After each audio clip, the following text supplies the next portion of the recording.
Let us discuss the next question. This is from the year 2022. Consider the following statements. Statement 1. A bill amending the constitution, it requires the prior recommendation of the President of India. Statement 2. When a constitution amendment bill is presented to the President of India, it is obligatory for the President to give his or her assent. Statement 3.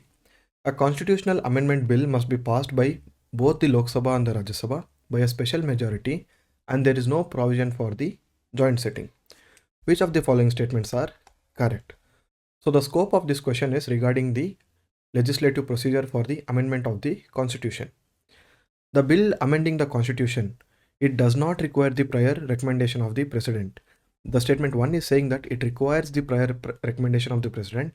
So this statement is incorrect. When the constitutional amendment bill is presented to the president, it is obligatory for him to give his or her assent. So this is also correct. A constitutional amendment bill, it has to be passed both by the Lok Sabha and the Rajya Sabha by a special majority, and also for the constitutional amendment bill, there is no provision of joint sitting. So both the aspects are correct. So this statement is correct. Which of the following statements are correct? Statement 1 is incorrect. So if we eliminate statement 1 here, we get the answer as B, 2 and 3 only. So answer is B. Let's look at the in-depth explanation about the constitutional amendment bills. The constitutional amendment bills, they can be introduced in either house of the parliament. It can be introduced either in the Lok Sabha or in the Rajya Sabha. And here the prior permission of the president is not required for the constitutional amendment bills. They have to be passed by both the houses separately by special majority. When we say special majority here, the majority of the total membership of the house, and also majority of not less than 2/3 of the members who are present and voting. Because it has to be passed by a special majority separately by both houses, there is no provision for the joint sitting when it comes to constitutional amendment bills.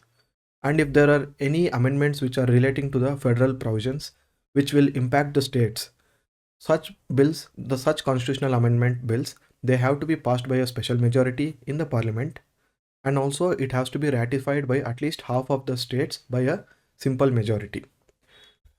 The 24th Constitutional Amendment Act, it made it obligatory for the president to give his assent when the constitutional amendment bill is presented. Also, the state legislatures, they cannot introduce a constitutional amendment bill. It can only be done in the parliament, that is either in the Lok Sabha or the Rajya Sabha. So coming back to the question, the correct answer is B, 2 and 3 only.